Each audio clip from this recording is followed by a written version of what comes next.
खजाने की खोज में निकले कुछ हंटर्स एक गुफा में फंस जाते हैं और धीरे धीरे उन्हें समझ आता है कि वहाँ से निकलना नामुमकिन है, क्योंकि वो गुफा मौत का चाल है। इधर हमारी कहानी का हीरो जिन्वो उन्हें वहाँ से बाहर निकालने की पूरी कोशिश करता है। अब पिछले एपिसोड में आपने देखा कि कैसे जिन ने अपनी जान जोखिम में डालकर अपने दोस्तों को बचाया, लेकिन अंदर से वो परेशान था। इधर हॉस्पिटल के एक शांत कमरे में हमेशा की तरह जिन्वो की बहन सुन मुस्कान लिए अंदर आई। उसने हल्के से नमस्ते करते हुए कहा, गुड आफ्टरनून। नर्स भी मुस्कुराई और प्यार भरी आवाज में बोली, आपको भी मिस संग, हमेशा आपको देखकर बहुत अच्छा लगता है। अब संग धीरे से अपनी माँ के पास गई और उन कमजोर हाथ पर अपना हाथ रखा। थोड़ा मजाक करते हुए बोली, हे मॉम, आपकी फेवरेट बेटी आ गई है। एक और खबर है, मेरा नेशनल टेस्ट का अपडेट भी है। वो बोलती जा रही थी, जानते हुए भी कि उसकी माँ की हालत अभी इतनी अच्छी नहीं है। ज्यादातर वक्त वो बेहोशी में ही रहती थी, लेकिन संग फिर भी उससे बातें करती रही। इधर वापस उस अंधेरे तहखाने में जिन्वो ने हल्का सा हिचकिचा कर कहा, मुझे अभी तक पक्का नहीं पता,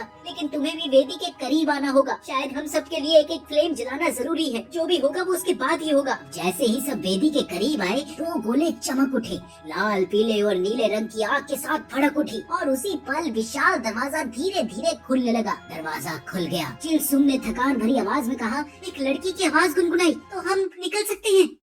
दूसरा आदमी चीखा, बस वही तो, ये तो एक निकलने का रास्ता है ना? तभी तीसरे आदमी ने कहा, अरे पता नहीं यार, ये कुछ ठीक नहीं लग रहा। अचानक एक और आदमी डर के मारे चीख उठा, देखो मूर्तियाँ, वो सब वेदी की तरफ आ रही है। सबकी सांसें अटक गई। अब क्या करें, कोई प्लान है? एक ने घबरा कर पूछा। हर तरफ से वो राक्षस जैसे पत्थर की मूर्तियाँ उनकी तरफ बढ़ने लगी। तभी एक आदमी ने कहा, अरे यार, इस साइको देवता के नाम पर ये क्या चाहते हैं? तभी एक लड़की डर के मारे थरथराती हुई भागी और सीधा दरवाजे के पार निकल गई। उसके जाते ही दरवाजा धीरे धीरे बंद होने लगा और वेदी के गोल चक्कर में जलती एक फ्लेम बुझ गई। तभी जिन्वो ने तुरंत जूही की तरफ देखा, जो आंखें बंद करने ही वाली थी। नहीं जूही, आंखें बंद मत करो, उन्हें देखती रहो। अब सब मूर्तियों की नजर एक जगह टिक गई थी, सीधा उनकी आंखों में। लीडर चिलसुम घबरा कर चिल्लाया, बच्चे कुछ तो बोल, क्या हो रहा है? जिन्वो ने दरवाजे की तरफ देखा, जो अब थोड़ा और बंद हो चुका था। देखो, मुझे लगता है वो निकल गई, शायद बाहर पहुंच गई है। तभी उसका दिमाग थनका।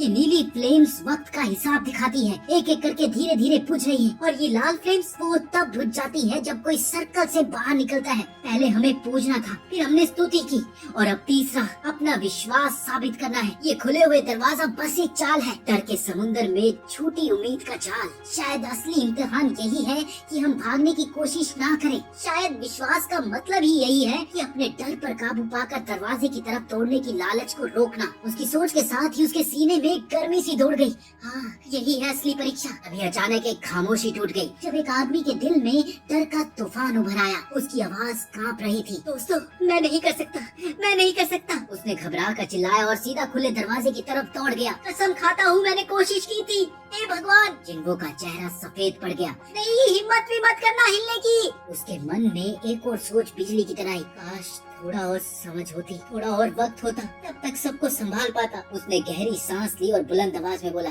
सब शांत रहो। देखो, नीली फ्लेम धीरे धीरे बुझ रही है। ये एक टाइमर है, जब ये सब खत्म हो जाएगी, हम बिना कुछ किए सीधा यहाँ से निकल सकते हैं। तब तक मूर्तियाँ हमें कुछ नहीं करेंगी, बस आंखें उन पर टिकाए रखो। सबकी सांसें तेज हो रही थी। तब एक आदमी ने थोड़ा कड़वा सा हंसकर कहा, हो सकता है बच्चे, लेकिन एक और पॉसिबिलिटी भी है। अगर दरवाजा पूरा बंद हो गया तो हम हमेशा के लिए यहीं फंस जाएंगे, प्यास और डर में मर जाएंगे। सच कहूँ तो मैंने कभी नहीं सोचा था कि दुनिया का सबसे कमजोर शिकारी एक दिन हमारे जीने और मरने का फैसला करेगा, लेकिन आज मैं खुशी से मानता हूँ कि मैं गलत था। अब ये सुनकर जिन्वो दंग रह गया कि उसकी किसी ने तारीफ की, इसलिए उसने झिझक कर और मुस्कुरा कर कहा, थैंक यू सो मच। लेकिन तीसरे आदमी ने उस पर छुपाया हुआ डर झलकने दिया। उसकी आवाज टूट रही थी, मेरा एक परिवार है, मुझे घर लौटना ही होगा, मैं यहाँ नहीं मर सकता, मैं अपने लिमिट से बहुत आगे निकल चुका हूँ, मुझे माफ करो। और वो भी दरवाजे की तरफ तोड़ा और पार कर गया। अब सिर्फ जिन्वो, जूही और लीडर संग बच जाते हैं। तभी जिन्वो गुस्से और बेचैनी के साथ कहता है, नहीं, अभी नहीं, हम सबको जिंदा बचना है। हर दफा मैं बचा ले आया हूँ और इस दफा भी मैं करूँगा, बस थोड़ा और हिम्मत रखो जिन्वो। तभी लीडर चिलसुम ने अपनी तलवार जमीन पर गाड़ कर गहरी सांस ली। उसकी आवाज में एक अजीब सी शांति थी। बस जिन्वो, तुम दोनों जाओ, जब तक हम में से कोई एक यहाँ रुकेगा दरवाजा खुला रहेगा और मैं रुकता हूँ। तुम दोनों के पास अभी जिंदगी है, सपने हैं, उन्हें बर्बाद मत करो। जिन्वो ने सुना और उसके दिल में एक ठंडी सी आग जल उठी। मिस्टर संग, संग ने मुस्कुरा कर कहा, हाँ मैं रुक जाऊंगा, तुम दोनों बचकर निकल जाओ। जूही, क्या तुम इसे बाहर ले जा सकती हो? जूही ने तुरंत हाँ में सिर हिलाया, लेकिन अगले ही पल घुटनों के बल गिर गई। हाँ, ओ नहीं नहीं, माफ कीजिएगा, मेरे पैर साथ नहीं दे रहे। उसकी आवाज दर्द से कांप रही थी। चिल सुंग ने एक हल्की सी ठंडी हंसी छोड़ी। मैंने भी अपने आप को हद से ज्यादा खींच लिया। हीलिंग जीसस बनने की कोशिश का ये नतीजा है। जिन्हो ने जोर से पुकार कर कहा, आप जाइए, जूही को ले जाइए और बच जाइए। चिल सुंग ने उस पर घूर कर देखा। हे भगवान, क्या तुमने मेरी एक बात भी नहीं सुनी? तुम्हारे पैर की आधी टांग कट चुकी है, तुम इसे कैसे उठा कर ले जाओगे? अब इधर जिन्हो का चेहरा सख्त था। हम इतना टाइम बर्बाद कर रहे हैं, आप ही जाइए। जूही ने धीरे से टूटी फूटी आवाज में कहा, तो इसका मतलब मैं ही बेकार हूँ। ठीक है, तो मैं यही रुक जाती हूँ। अब जिन्हो उसके पास झुक गया और उसकी आंखों में एक जरा सी मुस्कान थी। मैंने तुमसे वादा किया था ना तुम्हें खाना खिलाने का। जिन्हो ने जूही को लूट में मिला हुआ पत्थर देते हुए कहा, इसे तुम मेरी तरफ से प्लीज खाना खा लेना, और जब मैं ग्रैंड एस्केप करके वापस आऊंगा तो बाकी बचे हुए पैसे वापस ले लूंगा। जूही की आंखों से आंसू निकल आए और उसने चीख कर कहा, तुम मजाक कर रहे हो इस वक्त? लेकिन उसके कहने से पहले ही लीडर चल सुंग ने जोर से उसके कंधे पर वार किया। अब जूही वहीं पर बेहोश होकर गिर गई। चिल सुंग ने आंखें बंद करके कहा, मुझे माफ करना, तुम्हें एक प्रॉपर अलविदा देना चाहिए था, लेकिन हमारे पास वक्त नहीं बचा। जिन्हो ने उसके कंधे को मजबूती से पकड़ लिया। प्लीज उसका ख्याल रखना। चिल संग ने गहराई से उसकी तरफ देखा। हमेशा रखूंगा। अब इधर जिन्हो की आंखों में एक शांति सी चमक थी। मैं खुश हूँ कि मेरी मौत से कम वो दोनों जिंदा बच जाएंगे। बस एक ही अफसोस है कि मैंने थोड़ा सा बेटर लाइफ इंश्योरेंस प्लान नहीं लिया। वो धीरे से उठ खड़ा हुआ, अपना सारा दर्द दबाकर उसके सामने एक दानव जैसी बड़ी मूर्ति घूम कर आई। तो तुम आए हो मुझसे लड़ने, आ जाओ। जिन्हो ने दांत दबाकर कहा, आज कम से कम तुम में से एक तो मैं जमीन पर गिरा ही दूंगा। इसके बाद मूर्ति ने एक भरपूर वार किया और जिन्हो मुश्किल से बच पाया और एक साइड छलांग लगा दी। उसकी बॉडी जख्म से भर चुकी थी, फिर भी उसने खुद को धक्का देकर दोबारा खड़ा किया। मैं हमेशा से सबसे कमजोर था, सब लोग मेरा मजाक बनाते थे, लेकिन फिर भी मैंने कोशिश कभी नहीं छोड़ी। तो ये है मेरी कोशिश का अंजाम। वो चीखने लगा, शिट शिट शिट। एक मूर्ति के वार से उसका हाथ कट गया। दर्द से वो गिर गया और उसकी चीखों में गुस्सा और मजबूरी दोनों थी। ये बकवास है, बिल्कुल बकवास। वो चिल्लाया, आंसुओं के साथ अपनी तकदीर को लानत देने लगा। मैं बस मजबूत बनना चाहता था, मैंने पूरी जान लगा दी, लेकिन मैं कभी भी वैसे मजबूत नहीं बन पाया। जानता हूँ मैं सिर्फ एक कमजोर इंसान था और बस इतना ही और कुछ नहीं। उसने आंसू पहुँचने की भी हिम्मत ना की, वो बस गिरा पड़ा था। मैंने अपने हिस्से का सब कुछ दिया और आज मेरी हद बस यहीं तक थी। अब उसके साथी की चीखों की गूंज वेदी के कमरों में फैल गई। उसकी आवाज दर्द और नफरत से भरी हुई थी। तू बस अपने खुदगर्जपन को अपनी वजह बना रहा था। तेरा शुक्रिया उतना ही खाली था जितना मेरा जेब थी। जिन्हो की आंखें खून से भरी थी। उसने दांत भींचते हुए सोचा, बस एक असली कचरे का टुकड़ा ही ऐसा करेगा, मुझे यूज करके और फिर अपने फायदे के लिए छोड़ दिया। मेरे पास भी एक फैमिली है, मुझे भी जिंदगी भर जीना था, लेकिन ठीक है, अगर मेरी मौत का मतलब है कि वो सब जिंदा रहे तो मैं मान लेता हूँ। तभी एक विशाल मूर्ति की तलवार ने जिन्हो को फाड़ डाला। उसने जिन्हो के जिस्म को हवा में उठाया और फिर एक धमाके के साथ वेदी के बीचों बीच फेंक दिया। जमीन हिल उठी थी। जिन्हो के होंठ थरथरा रहे थे। उसकी आंखें आधी बंद थी, लेकिन अंदर से चीख रही थी, तुम कैसे सोच सकते हो? तुम जैसे एक बेवकूफ, दिखावे के धार्मिक कपटी कहीं के सामने कुछ और, अंदर से कुछ और। नहीं, मैं नहीं मरना चाहता, मैं एक और चांस चाहता हूँ, सिर्फ एक और मौका। उसकी सांसें भारी हो गई और उसके खून के बीच से एक अजनबी रोशनी जगने लगी। आवाजों में उदासी थी, लेकिन उसी के अंदर एक नई ताकत, एक नई किस्मत की चिंगारी भी जल रही थी। दर्द से कराहते हुए जिन्हो वेदी पर गिरा हुआ था और चारों तरफ खून ही खून था। बड़ी बड़ी मूर्तियां उसे घेरे बनाए खड़ी थी और तभी एक भयानक वार पड़ा जिसने जिन्हो को बेहोश कर दिया। काश मुझे एक और मौका मिलता, बस ये उसके आखिरी शब्द थे। लेकिन जब उसकी आंखें खुलती है तो वो अस्पताल में पड़ा होता है। क्या सच में मैं अस्पताल में हूँ? अरे मेरा हाथ, मेरे पैर भी बिल्कुल ठीक है।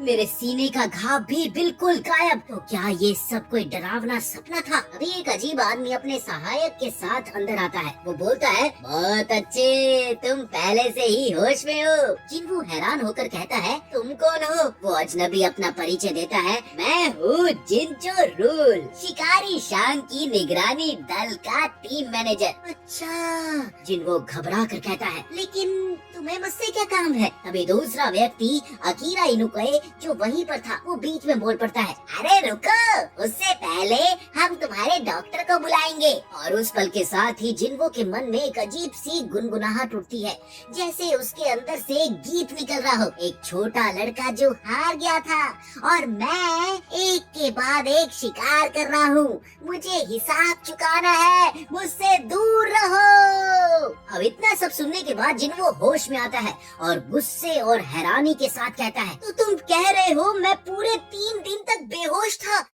और जूही और मिस्टर चिल्संग वो दोनों ठीक तो है ना? तब टीम मैनेजर अकीरा इनुकाई शांत से बोलता है, हाँ, पर जिन्वो तुरंत बेचैन होकर कहता है, पर क्या? अकीरा गहरी सांस लेकर कहता है, चिल्संग का एक हाथ कट गया और ये किसी भी शिकारी के लिए एक बड़ी चुनौती है। शायद उसे अब काम छोड़ना पड़े। उसने अंदर से बहुत गहरा घाव खाया है, उसका मन बहुत हिल गया है। अब उसे मानसिक इलाज की जरूरत है। अकीरा धीमी आवाज में फिर से कंटिन्यू करता है, और सुनो जिम्बो, उस तहखाने में जो 13 दल गया था उसमें कुल 13 शिकारी थे, लेकिन बचकर वापस आए बस 6, सिर्फ 6। हाय।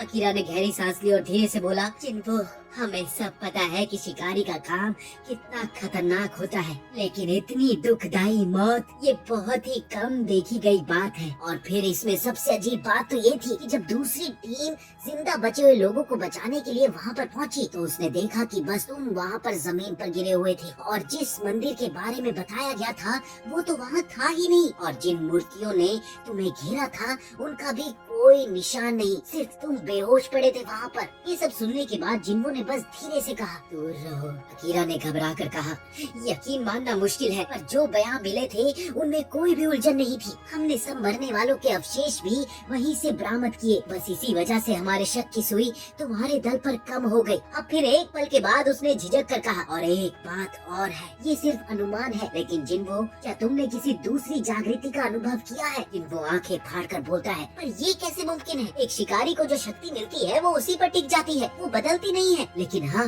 मैंने सुना है कि बहुत कम लोगों के पास दूसरी जागृति होती है, उससे वो अपनी सीमा को तोड़कर ए या फिर कभी कभी एस दर्जे तक भी बढ़ जाते हैं। कि क्या मैं भी?